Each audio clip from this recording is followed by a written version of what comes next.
둘째 천사입니다.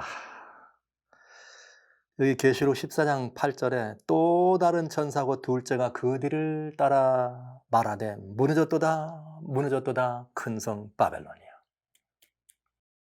천사가 무너졌도다 무너졌다 바벨론이여 외치는데 무너졌다 무너졌다 이렇게 했을까요? 아니겠죠. 정말 그 무너지는 이 바벨론을 바라보면서 정말 큰 소리로 외치는 그 모습이 정말 눈에 들어오지 않습니까? 그 바벨론을 대하여 말하기를 모든 나라를 음행으로 인하여 진노의 포도주로 먹이던 자로다 이렇게 말했어요. 음행으로 인하여 진노의 포도주로 먹이던 자도라. 이제 두 번째 천사가 이제 첫 번째 천사의 뒤를 이어서 돌아가는데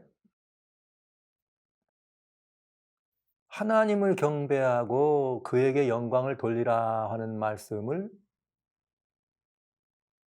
첫째 천사가 얘기하면서, 왜냐하면 이제 심판할 시간이 이르렀다.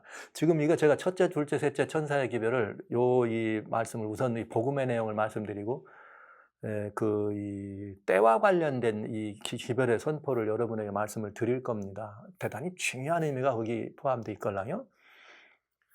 그런데 여기 이 첫째 천사가 이제 그렇게 지나가면서 심판할 시간이 이르렀다. 하나님을 경배하라. 그러면서 그 심판의 모습이 언제 그 심판이 임하는지를 보여주는 거예요. 무너졌도다, 무너졌도다, 큰 성 바벨론. 이 말은 이제 바벨론이 무너지고 나면 나올 수 있어요? 나올 수 없죠. 그러니까 이 말은 무슨 말이냐. 결국은 지금 바벨론이라고 하는 도성에서 나오지 않으면 무너지게 되는 거니까 무너지기 전에 나와야 되는 거죠. 그래서 무너졌도다 무너졌도다 큰 성 바벨론이야, 이 기별은 엄청 큰 이 외침으로 들려질 수밖에 없는 기별이 되겠습니다. 근데 이제 이게 무너졌다 바벨론, 바벨론이라고 하는 의미를 좀 우리 생각해 봐야 합니다. 바벨론이란 여기서 이제 뭘 말하는가?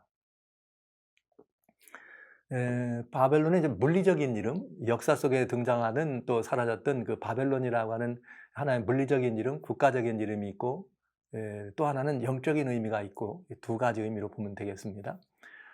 실제 바벨론이라고 하는 그 물리적인 이름은 창세기 11장에 온 땅에 구음이 하나다. 그래서 바벨탑을 쌓는 사건이 있어요. 그때 바벨탑을 쌓던 거기서 하나님이 내려오셔서 보고 다 온 땅에 이 구음이 하나였지만 음을 다 흩어가지고 다양한 말을 하니까 온 땅에 흩어지게 되는 일을 거기서 보죠. 그러면서 그게 이제 바벨론의 정신이 남아서, 그 바벨탑을 쌓던 정신이 남아서 계속 그 정신이 이어져 내려가면서 고대 바벨로니아와 신바벨론이라고 하는 나라를 이루게 됩니다. 그래서 그 바벨론이라고 하는 이 나라가 서면서 신바벨로니아는 다니엘서에 나오는 느부갓네살이라고 하는 한 임금, 느부갓네살이라고 하는 한 임금, 나보포라살의 아들인 느부갓네살의 이렇게 이 시대를 전성기로 가지면서 결국은 끝내 538년에 페르시아에 의해서 바벨론은 멸망하고 역사의 이슬로 사라집니다. 예레미야는 멸망한 바벨론에 대해서 다시는 재건되지 못한다 이랬으니까 문자적이고 국가적인 의미의 바벨론은 사라졌다. 이렇게 보시면 되겠습니다. 그런데 성경은 그 바벨론이라고 하는 나라가 사라진 이후에도 지속적으로 바벨론이 등장합니다. 그거는 그 나라나 그 문자적으로 바벨론이라고 하는 그런 이 모든 것들의 모습 속에 그것을 바벨론이라고 하는 것이 아니라 바벨론이 가지고 있는 영적인 의미예요. 그 함축적인 이념과 사상, 그리고 그 함축되어 있는 종교적 이슈, 종교적 그런 의미들을 포함해서 바벨론이라는 말을 쓰고 있는 것입니다. 그래서 실제 바벨론이라고 하는 나라는 이 세계 역사상 이스라엘의 바벨론 캡티비티, 유수 혹은 유폐, 이거를 교회 바벨론 유수라 이런 말도 쓰거든요. 이 신앙적인 역사로 바라볼 때는 그것처럼 바벨론은 바벨탑을 쌓으면서 하나님을 대적한 것과 마찬가지로 이스라엘을 진멸해서 없애버렸던, 이 하나님의 나라를 없애버렸던 아주 그 하나님을 대적하는 나라의 대명사가 되는 것이죠. 실질적으로도 그런 일을 했을 뿐만 아니라 그들은 영적으로도 종교적으로 신앙적으로도 그 일을 한 사람들입니다. 한 존재들입니다. 그래서 바벨론은 대벌에서 하나님을 대적해서 일어난, 하나님을 반대하고 대적하는 그런 모든 것들을 총칭해서 바벨론이라는 이름으로 써도 무방한 이런 이 성경적 용어가 된 것이죠. 그런데 이제 이 성경 속에는 여러 가지 다양한 방법으로 성경을 읽을 수 있는 이 잣대들이 있어요. 그런데 그 잣대들이 있는데 그 잣대들 중에는 주로 잣대라고 하는 것이 무슨 뭐 재로 재는 것이 아니라 키워드로 되어 있습니다. 이 성경이 하나님의 사랑에 관한 이야기죠. 하나님이 죄인을 어떻게 구원하셨는가? 하나님이 사람을 어떻게 사랑하셨는가? 그리고 하나님은 죄를 어떻게 취급하시는가? 이런 얘기들이 성경에 들어있는데 성경을 다른 각도에서 보면 성경은 그 이야기를 다른 각도로 보면 빛과 어둠의 큰 싸움으로 이해할 수도 있겠습니다.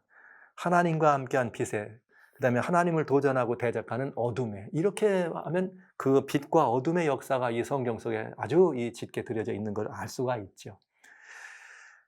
빛의 역사와 어둠의 역사라 그러면 이 역사라고 하는 것은 그 흘러가는 이렇게 흐름 속에서 뭐의 역사인가? 세력들의 역사입니다. 파워죠.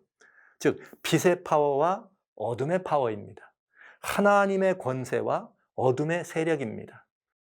근데 이게 이렇게 연결된 걸 우리를 대쟁투라는 말을 쓸 수가 있어요. 그걸 대쟁투라고. 그런데 성경에는 빛의 역사를 이야기할 때 빛의 권세를 상징하는 하나님의 이 지상 권세의 대표를 이스라엘이다. 물론 이스라엘이라면 민족적 이스라엘 세워지기 전에는 각 인물들로 되어 있지만은 이게 이제 이스라엘이라는 한 가시적 하나님의 빛의 권세의 대리자로서 빛의 이런 유포자로서 선택된 백성이기 때문에 이스라엘이라는 말을 써요. 나라죠. 백성들을 총칭하고. 어둠의 세력, 사단의 지상 대리자를 통해서 하늘을 대적하고 반대로 하늘을 대적하는 건 하나님 백성을 대적하는 거니까 이렇게 대적하는 세력들은 무엇이라 성경에 묘사되어 있느냐? 죄악의 권세죠. 죄의 세력이죠. 소위 애굽이라는 말을 썼습니다. 나라를 의미할 때. 그러니까 하나님의 권세 대리자여 유포자는 이스라엘이라면 하나님을 이렇게 대적하고 하나님의 백성을 유린하는 죄의 세력을 애굽이라 그랬다. 왜냐하면 성경 속에 이제 애굽이 등장하면서 이스라엘도 등장하게 돼 있고 애굽에서 이스라엘이 나오면서 구속의 역사의 전개 과정이 더 이렇게 명쾌해졌으니까요. 그런데 이거는 이제 세속적인 권세, 소위 말하면 이렇게 물리적인 권세를 행할 수 있고 어떤 권세들의 모임이기도 하고 이런 것들을 얘기할 수 있다면 사람이 살아가는 모든 역사 속에는 보이지 않는 것들도 있죠. 소위 영적인 것, 종교적인 것, 신앙적인 것입니다. 그래서 이 빛의 권세를 얘기할 때, 빛의 종교를 얘기할 때는, 빛의 신앙을 얘기할 때는 뭐를 대표했느냐? 예루살렘이라는 표현을 썼습니다. 예루살렘을 이야기할 때는 이 이스라엘이라고 하는 민족들에 대한 얘기가 아니라 하나님의 종교, 하나님의 신앙, 하나님의 영, 하나님을 섬기는 이 믿음의 백성들의 이야기를 할 때 예루살렘 쓴 거예요. 하늘 백성, 종교적인 얘기. 이번엔 반대로 어둠의 종교, 어둠의 신앙, 하나님을 대적하고 하나님을 이렇게 정말 핍박하고 박해하는 백성들을 핍박하고 박해하는 어둠의 세력으로 얘기할 때 종교적이고 영적인 걸 얘기할 때는 바벨론이라는 말을 썼어요. 바벨론이라는 말. 그래서 예루살렘과 바벨론은 도시형입니다. 이스라엘과 애굽은 국가형입니다. 그래서 특별히 우리는 바벨론이라는 말을 쓸 때는 이게 이 하나님을 대적하는 종교, 하나님을 대적하는 신앙, 하나님을 대적하는 이념, 사상, 그런 모든 교육 시스템들을 바벨론이라 할 수 있어요. 그런데 이 바벨론은 항상 어떤 특성이 있는가? 이게 도시형 국가예요. 도시국가. 그러니까 국가의 형태를 띈 도시입니다. 그래서 이 바벨론은 항상 정치와 종교가 뭐 되는? 연합되는. 근데 여기에 뭐라고 말했는가? 그 음행의 포도주라 이런 말을 썼어요. 그 음행이란 말은 이게 정치와 종교가 합동된 것을 우리는 알 수가 있습니다. 이게 이제 계시록 18장에 나가면 그 이 모습이 더 적나라하게 드러나기 때문에 그때 또 저희가 보겠습니다만 같은 내용으로 보시면 되겠어요. 자, 그러니까 자, 이제는 우리 바벨론에 대한 정의를 이제 내려야 되겠습니다. 결국 이 말은 바벨론이란 하나님이 계시지 않은 신앙, 하나님이 계시지 않은 종교, 즉 하나님과는 아무런 관계가 없는, 하나님과의 관계를 부정하고 하나님과의 관계를 이렇게 소홀히 하는, 여러분 이 세상의 모든 만물, 이 세상의 모든 존재하는 것들은 하나님과 관계없는 것은 아무것도 없어요. 왜요? 다 하나님 손으로 나온 거기 때문에. 그런데도 불구하고 그 하나님의 절대주권을 거부하고 절대주권을 등한히 하고 거부한 것이죠. 그걸 바벨론이라 했다. 그래서 하나님과의 관계가 없는 가르침, 학문, 이상, 이념, 신앙, 종교, 단체, 집단은 모조리 바벨론입니다. 간단합니다. 왜? 관계에서 출발한다 그랬죠. 신앙은 또 이게 매우 중요한. 그러니까 바벨론은 하나님과 관계, 그렇기 때문에 하나님과 관계가 없기 때문에 하나님을 경배하지 않아요. 하나님을 신앙하지 않습니다. 그런 하나님과 관계가 없기 때문에 관계를 없는 게 아니라 있지만 부정하고 하나님과의 관계를 대적하고 소멸한 그 존재가 바벨론이라는 사실을 첫 번째 바벨론의 의미입니다. 그럼 이번에는 이 바벨론의 더 다른 이제 여기서 한 걸음 더 심화에 들어가야 되겠죠? 그건 뭐냐? 오케이. 인류는 범죄했습니다. 모두가 다 하나님과의 관계에서 떨어진 존재가 된 것이죠. 그러면 하나님과의 관계가 떨어진 존재라면 바벨론이 된 거나 마찬가지. 죄악의 도성, 죄악의 권세 아래 떨어졌으니까 인류는 어디 사람이 됐느냐? 바벨론 사람이 된 거죠. 네, 맞는 말입니다.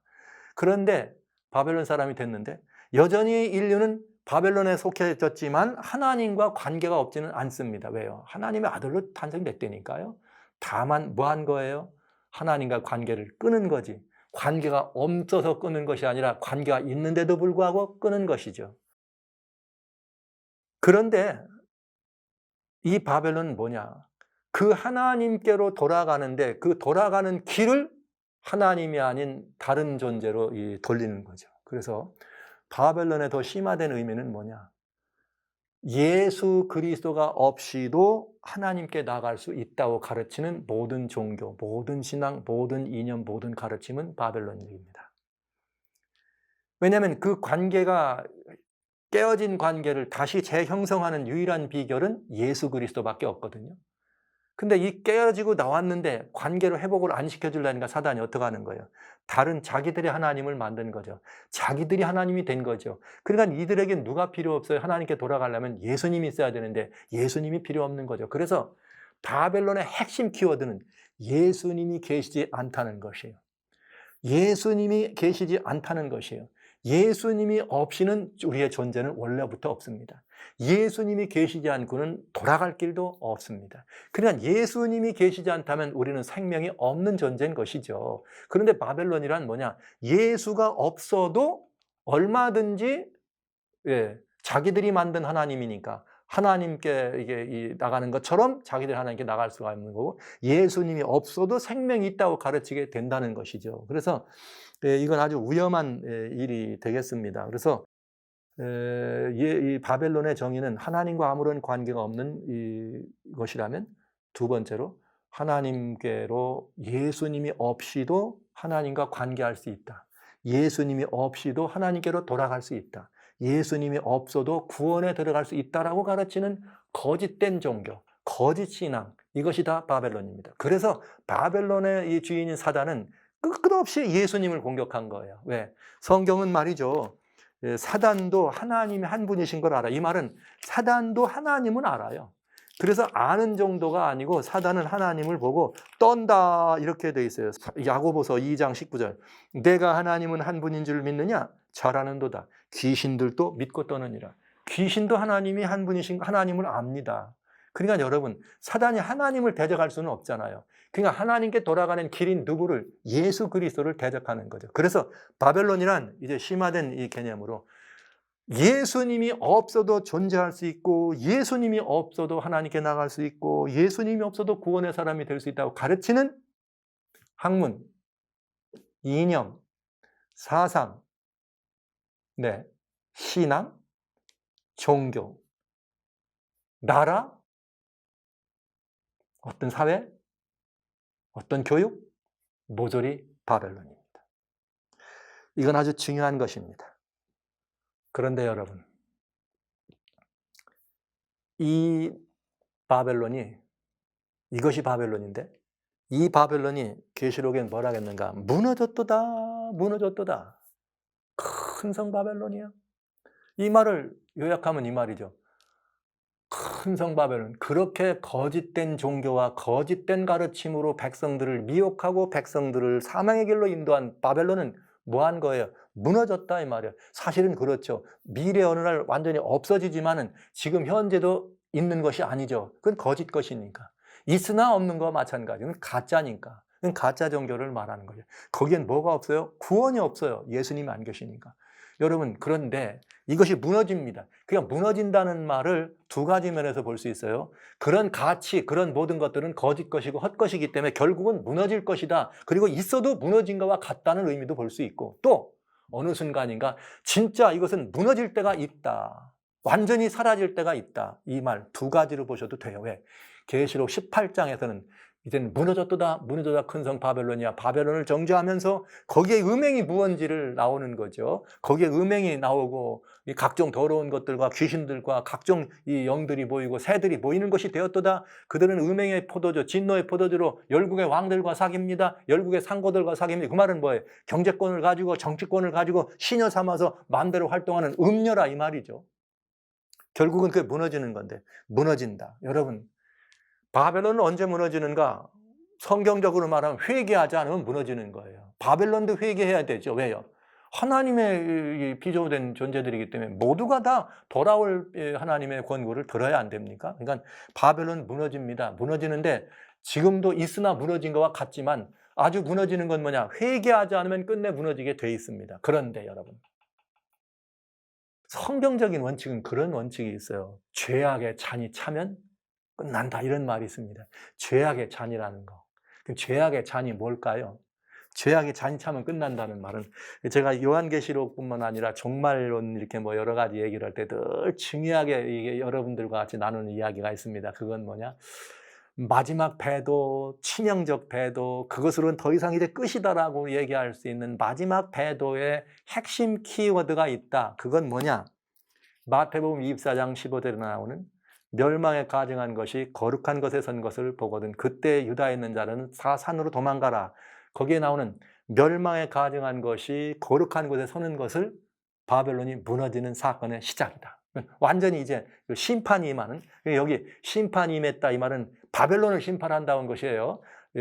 첫째 천사가 그 바벨론을 심판할 텐데 그 심판이 바벨론을 심판해서 완전히 끝장낼 때가 있다. 그 심판의 시간을 말한다면 그건 언제냐? 멸망에 가증한 것이 거룩한 것에 서는 바로 그때다. 그러면 여러분 급하잖아요? 심판이 다가왔는데 바벨론 무너지기 전에 뭔가 해결해야 되지 않겠습니까? 무너지기 전에 나와야죠. 나오는 길은 예수님을 통하는 것이고 나오는 길은 회개하고 나오는 방향을 위해서 나오는 거죠. 근데 이걸 못하게 하려고 이제 때가 가까우니까 성경은 뭐라고 되어 있는 거예요? 계시록 13장을 통해서 바벨론이 이게 사람들이 이제 다 돌아갈 시간이 가까웠으니까 돌아가지 못하게 하기 위해서 끝내 그들을 강요하기 위해서 계시록 13장에 나서 짐승의 표를 강요하고 사고 파는 일을 못해서 그야말로 먹는 것을 포도청 삼아가지고 하나님께 못 들어가게 한다 이 말 아닙니까? 그리고 모두를 짐승의 우상에 나와가지고 사단에게 경배하도록 한다. 하나면 다 죽이겠다 이 말 아닙니까 여러분? 그때가 결국은 가까웠다는 거죠. 왜 천사가 날아가면서 급하게 말합니까? 그 시절이 다가왔다. 바벨론의 권세자인 사단이 지금 어둠이 이를 때가 됐다. 그러니 지금 빨리 그렇게 되면 다 어떡한다? 하나님이 심판이 임할 수밖에 없다. 멸망에 가증한 것이 거룩한 것에 서는 거니까 심판할 수밖에 없다. 그 심판받기 전에 뭐하라? 나오라. 이 말입니다. 그러면 여러분 굉장히 심각하게 이 말씀을 봐야 되지 않겠습니까? 그러면 그 심판은 언제일까? 도대체 바벨론 무너졌다고 할 때 그 무너짐의 혹, 이거 가시적 심판 말하는 거예요. 아까 말씀드린 것처럼 이스나 무너진 것과 같다. 거짓 것은 힘을 못 쓰기 때문에 이건 무너졌다는 의미 말고 그건 언제일까? 다시 말씀드립니다. 멸망에 가증한 것이 거룩한 것에 서는 것을 보는 것입니다. 네. 이제 제가 계시록 13장 때 활동하는 2020년 이전 딱 2020년 바로 전까지를 기점으로 해서 계시록을 풀었어요. 그 이유는 여러분과 읽은 이유는 코로나 바이러스가 2020년 금년 1월부터 이렇게 정말 4월 이렇게 쭉 가면서 이렇게 기승을 부리면서 이것이 향후 어떻게 진행될 것인가 이런 문제에 대해서 매우 신중해야 되기 때문에 이 성경 말씀을 저희들이 이해하고 들어갈 때 잘못된 어떤 개인의 식견이 들어가면 안 되기 때문에 혹시 그럴 수 있는 그런 가능성이 담은 1%라도 있지 않기 위해서 계시록 13장 마지막 사건을 얘기할 때 미국의 미혹과 짐승의 표와 우상을 얘기할 때도 이 코로나 바이러스에 관한 얘기는 안 했습니다. 2020년 1월 1일 이전을 시점으로 해서 말씀을 드린 것입니다. 그러나 이제는 이 말씀을 드려도 괜찮을 것 같아요. 이 코로나 바이러스가 이렇게 기승을 부려서 온 인류가 이제 정말 이렇든 저렇든 공포감으로 하나 됐습니다. 두려움으로 하나 됐습니다. 이런 상황을 우리가 이렇게 보면서 이런 상황을 보면서 조만간 때가 됐구나. 금년 5월 14일 날 2020년 5월 14일 날 바티칸에서 있을 유니버설 빌리지로 세계 정치적 리더십들을 종교적 리더십들을 다 불러서 함께 중요한 회의를 하기로 했습니다. 메인 타이틀은 유니버설 에듀케이션입니다. 근데 그 에듀케이션의 내용이 뭐냐? 내이처럴 러입니다. 결국은 뻔한 거죠. 이게 결국은 거기에 무신론자도 좋습니다. 종교는 종교적인 이념이 달라도 좋습니다. 모든 게 다 달라도 좋아요. 뭐라는 이름 아래? 내이처럴이라고 하는 이름 아래.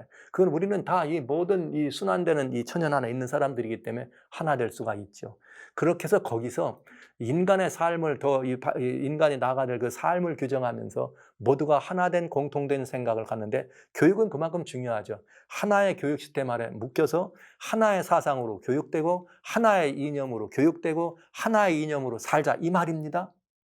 사랑이란 이름으로 평화란 이름으로. 그래서 결국은 우리는 어떻게 될 거예요? 그러기 위해서 우리는 근본적으로 인간이 가지고 있는 그런 휴먼 네이처가 가지고 있는 휴먼 라이트이 있다. 그러기 위해서 우리가 할 일이 있다. 그건 뭔가 돈이 있다고 압제하지 말고 돈 없다고 이렇게 괄시받지 말고 무시받지 말고 힘 있다고 때리지 말고 약하다고 맞지 말고 이런 것들을 하면서 일주일에 하루는 쉬어라. 이거예요. 이게 네이처럴러의 핵심이요. 에듀케이션 핵심이에요. 그래서 좋은 이름이죠. 명분, 평화를 위해서, 정의를 구현하기 위해서, 환경을 망치는 것을 막기 위해서 좋은 이름 하에 결론은 어디로 가느냐? 일주일 하루는 쉬어라. 이 얘기입니다. 이런 교육을 하고 그것으로 세계가 다 이렇게 합동하는 회의를 하기로 했는데 4월 지난 20일입니다. 지난주에 이 유니버설 유스데이라고 하는 것이 금년 8월에 리스본에서 있는데 이거를 23년으로 미뤘어요. 23년으로 이 사실을 이렇게 미뤄가면서 코로나 바이러스 때문에 아직 5월 14일 날 있는 바티칸의 그 유니버설 빌리지는 미뤘다는 말은 없습니다. 그러나 이게 그걸로 겹쳐서 자연스럽게 미뤄갈런지 아니면 그냥 이럼에도 불구하고 이제 다시 리오프닝들 하니까 다시 할런지 아직 저는 지금 기다려보고 있습니다. 이제 열흘 남았는데, 한 보름 남았는데 이것이 결국은 뭐로 가고 있느냐?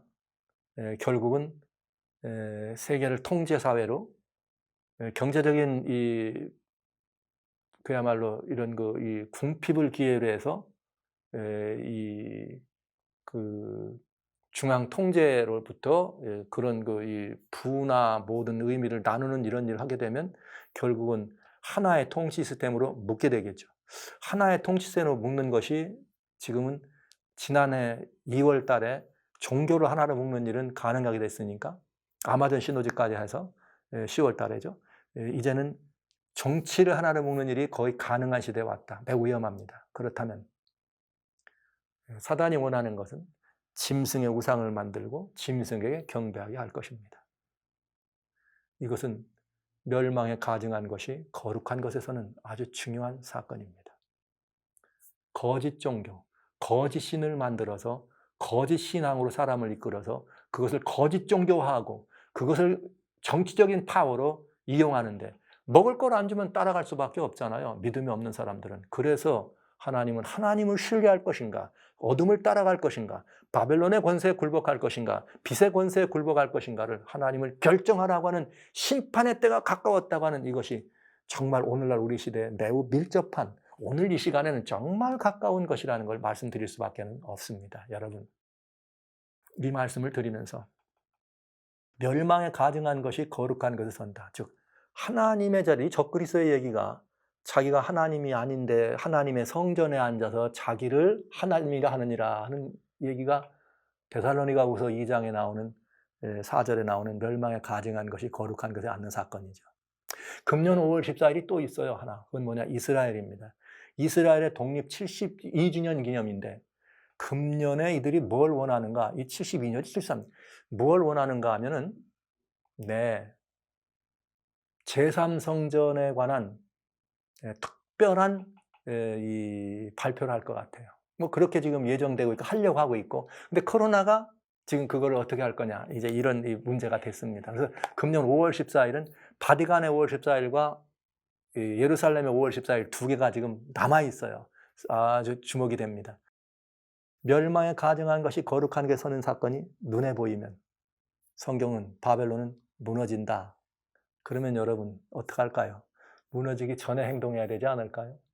그러나 금년 5월 14일에 어떤 일이 그날 뭐 해가지고 뭐 경배하라 이런 일이 나온다는 말은 아닙니다. 그날 무슨 뭐가 또 법이 만들어진다는 말이 아니고 그날 그런 만남과 모임을 통해서 뭔가 인류의 향방을 결정할 수 있는 중대한 미링이 있다, 이 말을 제가 하는 거예요.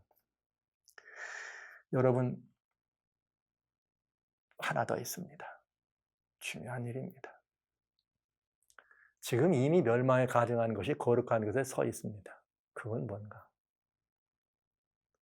하나님은 부정하지 않으면서 하나님께 나가는 길을 부정한다면 누구를 부정하는 것이죠? 하나님을 부정한 것이 아니고 예수 그리스도를 부정한 것입니다. 예수님이 없이는 구원의 길이 없고 예수님이 없이는 하나님께 나갈 길이 안 열린다는 데도 불구하고 그 예수님이 없이도 나갈 수 있다고 한다면 그건 멸망에 가증한 것이 거룩한 것에 서는 사건과 방불한 사건입니다. 이게 무엇인가? 그 사건은 지금 전 세계인이 그 안에 있으면서도 모르고 있는 사건입니다. 그건 무엇인가? 오늘날 많은 사람들이 오늘날 이 시대를 포스트 모더니즘 시대 이후에 굉장히 염려들을 많이 하죠. 사실은 포스트 모더니즘이라고 하는 시대는, 요 말씀은 제가 요 다음 시간에 한번 더 이 각 시대와 관련된 세시연사 기별을 말씀드리면서 더 깊이 말씀드릴 거예요. 세속주의라는 것이 하나님이 안 계신 정신. 그러면서 이 포스트 모더니스트들이 요즘 전 세계적으로 유행하는 게 뭐냐면 다원론적 구원이라는 것이에요. 즉 무엇을 믿어도 구원이 있다는 거예요. 맞습니까, 여러분?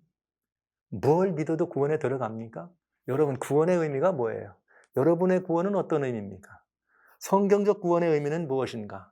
인간이, 죄인이 하나님의 아들로 돌아가는 것입니다. 누구를 통해서? 예수를 통해서. 이게 구원입니다. 여러분, 그런데 그 구원의 의미가 뭔지 모르겠어요. 그들이 원하는 구원의 의미가. 그러나 예수님이 없이도 구원에 들어갈 수 있다라고 얘기하는 교회가 인기 있고 사람들이 모여들어요. 그런 목사님이 더 인기 있는 유명 강사입니다. 그러면 우리 목사님 정말 훌륭하다고 말이야. 뭐 불교도 구원, 이슬람도 구원, 뭐 다 구원이 있다고 이렇게 해요. 그래서 교회가 지금 치명적인 병에 들렸죠.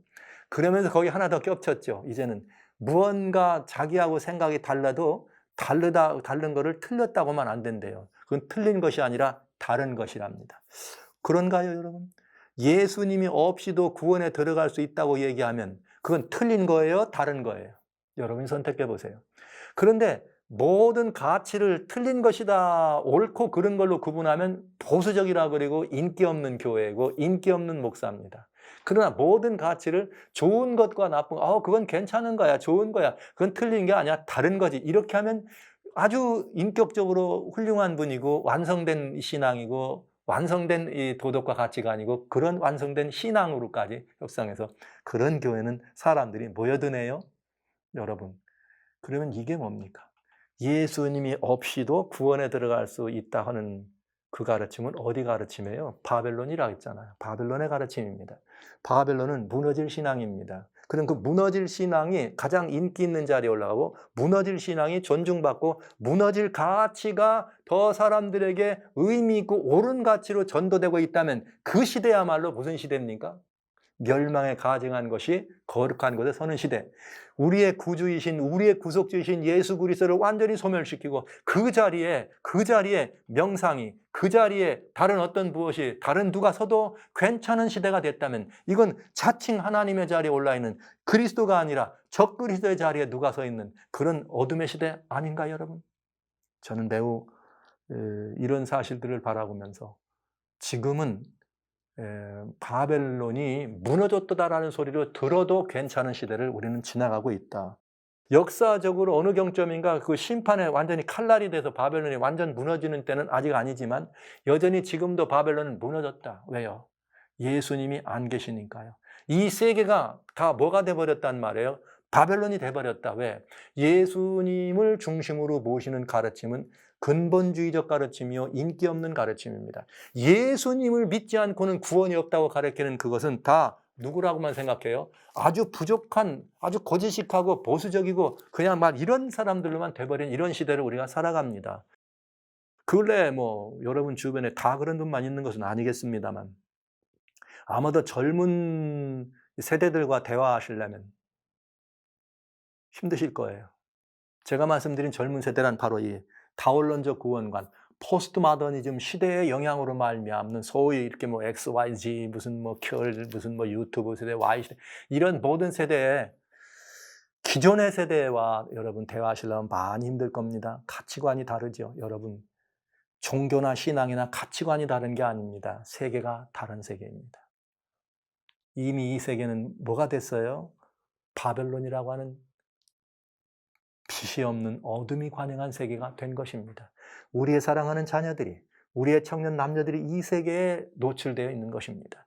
우리의 사랑하는 다른 많은 사람들이 역시 마찬가지 시대 구분 없이, 남녀 구분 없이, 연령 구분 없이 다 바벨론이라고 하는 이 시대에 어떻게 되어 있어요? 노출되어 있고 이 시대의 한복판에 있습니다. 지금 하나님 말씀하십니다. 심판의 때가 가까웠다고. 그런데 그 심판은 뭘 심판하는 거라고요? 이 사람들을 심판하는 것이 아니에요. 바벨론의 죄를 심판하는 것이죠. 하나님을 배도한 죄를 심판하는 것이죠. 그러나 그 죄를 심판할 때 죄가 머물고 있는 그들이 죽는다는 것이죠. 참으로 안타까운 일입니다. 여러분, 이것이 두 번째 천사가 왜 큰 소리로 날아가면서 그렇게 무너졌도다 큰 성 바벨론이야 이렇게 할 수밖에 없는지를 우리는 이해할 수 있지 않겠습니까? 이것이 두 번째 천사의 이야기입니다. 세 번째 천사가 이제 나타나죠. 세 번째 천사는 9절부터 여기 나타나는데 또 다른 천사고 셋째가 그 뒤를 따라 큰 음성으로 가로되 만일 누구든지 짐승과 그의 우상에게 경배하고 이마에 표를 받으면 그도 하나님의 진노의 포도주를 마시리니 그 진노의 잔에 섞인 것이 없이 부은 포도주라. 거룩한 천사들 앞과 어린 양 앞에서 불과 유황으로 고난을 받으리니 그 고난의 연기가 세세토록 올라가리로다. 짐승과 그 우상에 경배하고 그 이름의 표를 받는 자는 누구든지 밤낮 쉼을 얻지 못하리라. 그러나 성도들의 인내가 여기 있나니 저희는 하나님의 계명과 예수의 믿음을 지키는 자니라. 네, 이것이 세 번째 천사입니다. 마지막 살 길입니다. 첫째 천사의 기별을 듣고 둘로 나눠지네요. 두 번째 천사, 그냥 바벨론에 머물러 있기를 원하는 사람들에게 심판이 임할 것이다. 빨리 떠나라는 기별을 외쳐주고, 그 다음에 또 다른 것은 뭐예요? 이제 그 기별을 듣고 바벨론에서 빛의 세계로, 하나님의 나라로, 하나님의 권세로, 하나님의 자녀를 회복하는 사람들에게 성경은 말합니다. 하나님의 계명과 예수의 믿음을 지키는 자들에겐 인내가 필요하다. 예, 인내 필요하다. 그런데 여기 그 말이 있기 전에 9절부터 10절, 11절 3계절을 뭘로 할당하느냐? 바벨론 사람들을 안 나오고 있으면은 바벨론 사람들이 안 나오면 너 그 안 나오면 이런 심판 받을 거야. 다시 세 번째 천사가 뭐 하는 거예요, 지금? 다시 한번 또 호소하는 거죠. 두 번째 천사는 바벨론이 무너진다. 무너지면 안 되지 않느냐. 세 번째 천사가 먼저 누구한테 얘기하는 거예요? 바벨론에 머물러 있는 사람들에게 거기 그냥 있으면 어떻게 된다? 세세토록 고난 받는다. 하나님의 심판을 면할 수 없다. 그러니 어떡하라는 거예요? 나오라고. 하나님의 계명과 예수의 믿음을 그 안에서 지키는 것은 쉬워요, 어려워요? 어렵죠? 인내가 필요한 일이다. 그러나 나오라. 나오는 것만이 영원한 안식이 있다.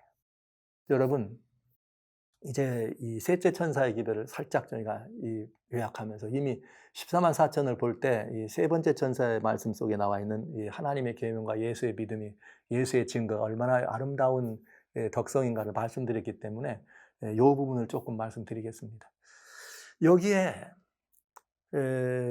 바벨론에 머무는 이유가 설명되어 있어요. 참 중요한 얘기입니다. 그 이유를 뭘 통해 알 수 있느냐면, 너희가 바벨론에 머물러서 짐승의 우상에 경배하든지 그 이름의 표를 받으면 밤낮 쉼을 얻지 못한다. 요거예요. 요게 핵심 키워드예요. 여러분, 이 거짓 종교나 거짓 신앙을 사람들이 선택합니다. 그 이유는 뭐냐? 애초에 사람들이 가지고 있는 종교성, 애초에 사람들이 가지고 있는 신앙이라고 하는 건 이유가 있잖아요. 뭔가 안식이 이유입니다. 그 안식을 얻고자 하는 마음이 그 이유잖아요. 그런데 그 안식을 얻기 위해서 그들이 선택한 그 종교가 오히려 안식을 주지 못하고 뭘 해요? 더 밤낮 쉼을 얻지 못하는 길로 그들을 인도하는 것입니다. 신앙의 근본적인 것, 종교의 본질적인 것을 지금 지적해주고 있는 거예요. 여러분 그렇잖아요. 전도서 3장 11절에 주님 말씀하시기를 하나님이 모든 것을 때를 따라 아름답게 만드셨대요. 근데 아름답게 만들었는데 사람에게는 다 영원한 것을 사모하는 마음을 주셨다.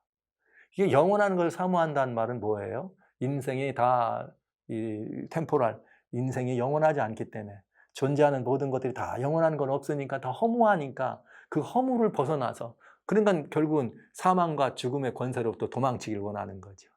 예, 사망과 죽음에 도망치는 것은 일생을 바칠 때도 그렇지만 살아가면서도 그것 때문에 쉼이 없어요. 왜요? 사람들이 왜 뭔가 막 하지 않으면 안 됩니까? 그걸 해가지고 벌지 않으면 못 먹으니까. 못 먹으면 왜 안 됩니까? 못 먹으면 죽으니까. 사람들이 왜 좋은 직장을 원하고, 사람들이 왜 더 어떤 것들을 더 갖기를 원하고, 더 훌륭한 교육을 해야 되고, 이유 중에 다른 이유들을 다 제하면 결국은 뭐예요? 먹고 사는 문제예요. 더 잘 먹느냐, 더 덜 먹느냐, 아니면 뭐 어떻게 좀 더 여유 있느냐 없느냐 이런 것 차이지만 근본은 먹고 사는 문제예요. 왜요? 그게 안 되면 뭐 하니까? 죽으니까. 사람들이 아픕니다. 아프면 어떡합니까, 사람들이? 막 병원을 찾습니다. 병원을 찾고 너 낫기를 원하고, 요즘 SNS나 이런 데 보세요. 전부 건강에 관한 것들이 막 얼마나 많은 사람이 인기 있습니까? 너나 할 것 없이 건강 문제, 너나 할 없이.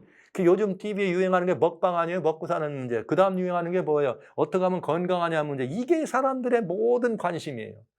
그러니까 여러분, 왜 건강해야 돼요? 못 고치면 죽으니까. 결국 인간이 그렇게 뭔가를 요란을 피고 뭔가를 쫓아다니고 도망을 치는 이유는 잠언 28장 1절에 이런 말이 있어요.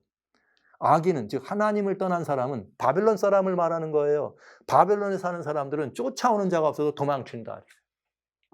쫓아오는 자가 없어서 도망친다. 그러니까 늘 그것이 이렇게 뭘 피해 도망가는 거예요. 따지고 보면 사망을 피해. 따지고 보면 죽음을 피해. 죽음의 원인이 뭔가? 죄와 죄책감인데 그건 해결을 못하고, 죽음의 원인이 죄 때문이요, 죄책감에 시달린다는 건 생각을 못하고, 그래서 입에 죽고 사는 문제, 현실적인 문제에 매달려서 쉼이 없죠. 이사야 48장 주님 말씀하십니다. 20절에 악인에게는 평강이 없다. 악인에게는 평강이 없다. 악인은 쫓아오는 자가 없어서 도망친다. 놔둬도 도망친대. 죄와 죄책감에 시달리면서 이러다가 죽을까 봐. 그러니까 안식이 없지요. 그러니까 이 안식이 필요한 거예요. 그런데 내가 안식을 얻기 위해서 어딘가를 찾아가. 이것이 뭐예요? 신앙이요. 이것이 종교성입니다. 그래서 안식이 필요한 사람들, 모두가 다 안식을 원해. 근데 사람들은 그 진정한 안식이 어디서 오느냐? 죄와 죄책감의 문제를 해결하지 않고 오는 안식은 없습니다. 그러나 사람들은 자기 자신이 죄 있다고 하는 말을 고백하기가 제일 싫어해요. 세상의 사람들이 제일 듣기 좋아하는 말은 I love you. 세상 사람들이 자기 제일 듣기 싫어하는 말은 너 죄인이야, 이 소리랍니다. 그리고 세상 사람이 제일 하기 싫은 말이 있어요. 그건 뭐냐? 내가 잘못했단 말. 그냥 내가 잘못했단 말을 안 해도 좋고 내가 죄인이란 말을 안 해도 괜찮으면서 쉼이 있다면 거기로 가고 싶은 거죠. 그런데 오늘날 이 세상은 뭐라 그래요? 그건 틀린 것이 아니라 다른 것이다. 오케이. 그러니까 무엇을 믿어도 갈 수 있다면, 죄와 죄 문제를 해결하지 않고도 어디에 들어갈 수 있다면, 안식에 들어갈 수 있다면, 요즘 그렇게 제공되고 있는 종교와 그런 신앙이 대부분 다 세계를 되덮었으니까 선택하고 싶은 거죠. 근데 조건이 있습니다. 그건 뭐냐? 짐승의 우상에게 뭐하라? 경배하라. 짐승의 표만 받으면 된다. 어려울 게 뭐 있어요? 그거 받으면 뭐 하는데요? 사고 팔고 매매하는데 편안한 것이고. 짐승의 우상에 경배하는 요즘 세상에 옛날처럼 말이죠. 뭐 우상 만들어 놓고 거기 경배하라고 하면 경배할 사람 아무도 없습니다. 여러분. 눈에 보이는 것만 우상인가요? 아니에요. 눈에 보이지 않아도 얼마든지 어떤 가치, 어떤 이념, 어떤 사상도 우상이 될 수 있습니다. 네. 거짓 종교가 우상이 될 수 있는 것이죠. 저는 이 거짓 종교가 우상이 될 수 있다는 것 가운데 가장 두려운 것이 뭐냐? 교권 우상입니다. 왜 제가 교권 우상이라고 그러는가? 중세가 그랬거든요. 예수 그리스도를 통해서 죄사함을 얻는 것이 아니라 교회가 죄사함을 줬습니다. 예수님을 통해서 구원의 길에 들어가는 것이 아니라 교회가 구원을 줬습니다. 그럼 교회가 누구보다 높아요? 예수님보다 높아. 이게 교권 구원이라고 하는 것이에요. 근데 요즘은 말이죠. 교회란 말이 그냥 기독교, 예수님을 믿는 교회만 교회냐? 아니에요. 요즘은 무엇도 교회냐? 요즘은 이슬람도 교회예요. 불교도 교회예요. 다 철치입니다, 여러분. 이렇게 돼가고 있습니다. 이제는 뭐 절간 이런 말 안 해요. 듣기 거북하잖아요. 절이란 말. 그냥 요즘 현대인들은 그냥 절도 그냥 철치예요, 철치. 이런 말들을 제가 이렇게 이 자리에서 할 수밖에 없는 이유는 급하니까요. 교회가 우상 아니죠. 그러나 우상이 될 수 있어요. 뭘 준다면? 구원을 준다면. 여러분, 만약에 어떤 날을 정해놓고 그날 여기 한번 왔다가 그러면 모든 게 끝이야. 그러면 그 날이 뭐가 될 수 있어요? 우상이 될 수 있어요. 너 여기만 왔다 가면 너에게 모든 걸 해줄 수 있어. 그럼 여기가 어디예요? 우상이 될 수 있습니다. 눈에 보이는 것, 보이지 않는 것 무엇든지 우상이 될 수 있어요. 그것이 구원의 대상이 될 수만 있다면. 그래서 그것들에게 따라가고 거짓 종교에 심취하는 일은 죄책감의 문제, 주여 내가 죄인입니다. 내 죄를 용서해 주세요라고 얘기하는 것보다 수월하고 쉽습니다. 그건 하기 싫으니까. 그건 거짓 종교입니다.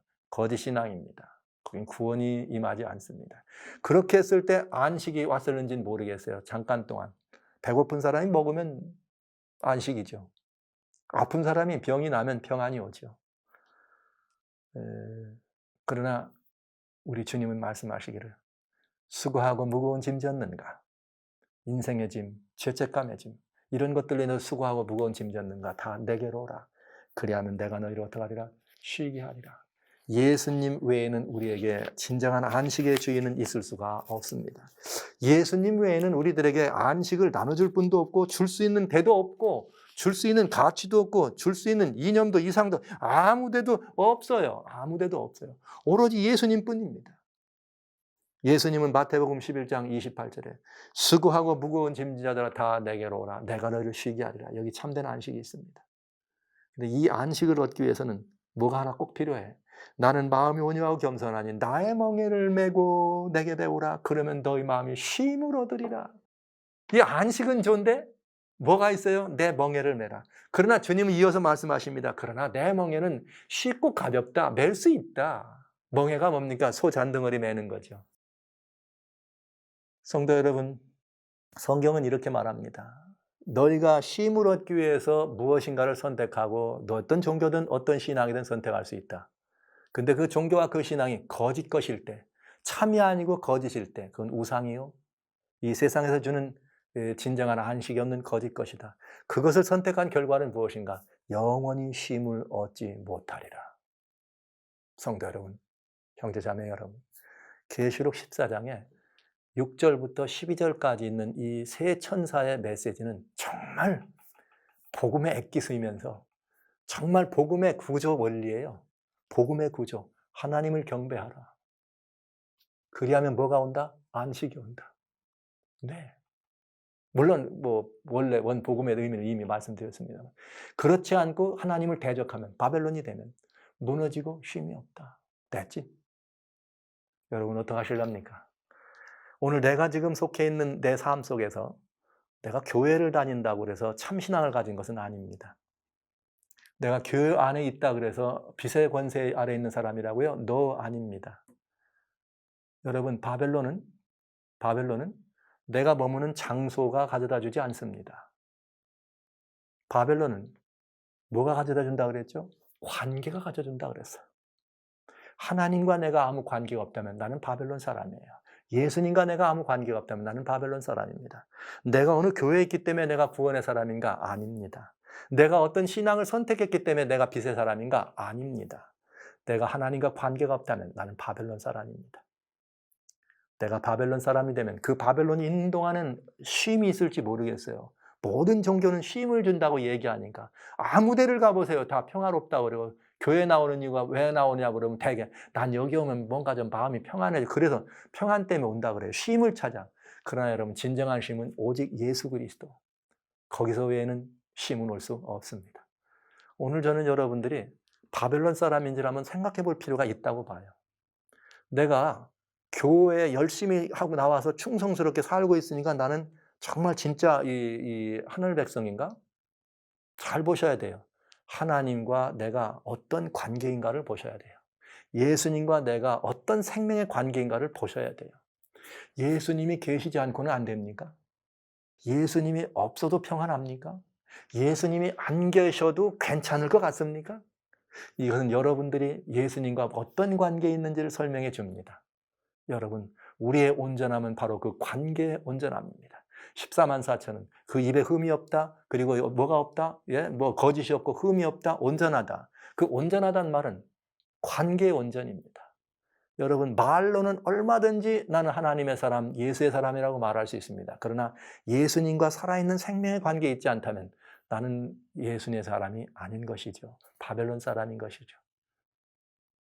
세상이 바벨론화되어 있고 모든 세계가 바벨론 정신으로 가득 차는 여기서 예수님의 사람, 하나님의 사람, 하나님과 관계를 맺고 살아가는 빛의 사람으로 산다는 것은 쉬운 일은 아닙니다. 인내가 필요한 일입니다. 그러나 그 인내는 예수님이 말씀하신 것처럼 내 멍에는 쉽다, 내 멍에는 가볍다. 그래서 저는 이런 말씀을 씁니다. 심지어 순교란 말, 이런 말을 쓰고 인내 이런 말을 하는데, 참된 그리스도인 세계에서는 억울한 순교란 없다, 이 말을 해요. 참된 그리스도인 세계는 억울한 인내는 없다. 왜요? 그것이 하나님께 드리는 영광이요, 하나님께 드리는 경배입니다. 그래서 주님과 우리 사이에 참된 경배의 관계라면 나는 아무것도 억울하지 않다. 그건 정말 영광스러운 이 자녀의 길이니까요. 인생의 본분을 다하는 길이니까요. 그래서 저는 이 세 천사의 기별이 바로 이해되고 바로 전달돼서 오직 예수 믿음으로 하나님과의 바른 관계에 들어간 그들을 향하여 하나님께서 안식이 있고 은혜가 있고 쉼이 있다고 하실 때, 우리는 그래서 그것이 참된 종교라고 할 때 우리는 예수님이 말씀하신 것처럼 내 멍에는 쉽다, 내 멍에는 가볍다. 그러나 쉼이 있다. 이 말씀이, 여러분, 이 세 천사의 기별 가운데는 마지막 12절 성도들의 인내가 여기 있나니 그는 하나님의 계명과 예수의 믿음을 지키는 자니라. 믿음으로 이 모든 것이 가능합니다. 믿음으로 주님과 바른 관계에 들어갈 수 있습니다. 그러나 여러분, 앞으로는 믿음이란 말 조심하시기 바랍니다. 그냥 믿음이 아닙니다. 오직 예수님을 믿는 믿음이라야 합니다. 예수님이 없는 믿음은 절대로 바벨론 사람이지 빛의 사람이 아님을 명심해 주시기 바랍니다. 저는 이렇게 여러분들과 같이 참 신앙의 근본적인 이 본질, 그래서 영원한 복음이 우리들에게 가져다주는 놀라운 은혜를 이렇게 이 세 천사의 기별을 보면서 예, 여러분과 좀 나눴어요.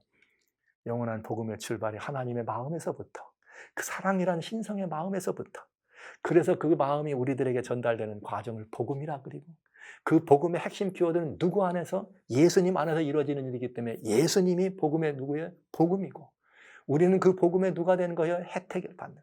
우리는 이 복음 안에서, 우리는 이 복음 안에 머물면, 이 예수 안에 머물면 우리는 하나님의 자녀가 되는 것이죠. 비록 우리가 전소가 잘못해서 떨어졌을지라도 이미 우리 주님이 이 모든 복음을 회복해 주셨습니다. 우주의 거민들이 다 알고 선포됐습니다. 그러나 우리만 이걸 몰라. 그래서 하나님께서 천사들을 동원해서 이 땅에 있는 거민에게 마지막으로 이 기별을 증거하신 그 기별이 세 천사의 기별입니다. 그리고 우리는 이 예수님을 은혜로 영접해서 예수님 안에서 참된 쉼을 얻습니다. 그렇지 않고 이 세상의 바벨론 사람은, 이 하나님과 관계가 없는, 예수님과 관계가 없는 바벨론의 신앙, 바벨론의 종교는 신적으로 혹은 현실적으로 약간의 평안이나 안식은, 배부름은 있을지 모르지만 그건 밤낮 쉼을 얻지 못하는, 결국은 무너진 바벨론, 무너진 종교예요. 무너진 신앙이라는 이 사실을 기억하시면서, 성도 여러분, 지금 어디 계십니까? 주님 안에 머무십니까? 사랑의 관계 안에 머무십니까? 그러면 안심이고요. 네. 저는 율법의 마침 되시는 예수 그리스도 안에서 모든 에게 미치는 하나님의 의 되신 주님을 여러분이 영접하고 여러분의 심령의 주인으로 모셔서 날마다의 삶이 진정한 쉼이 있는 삶이 되시기를 주의 이름으로 축원합니다.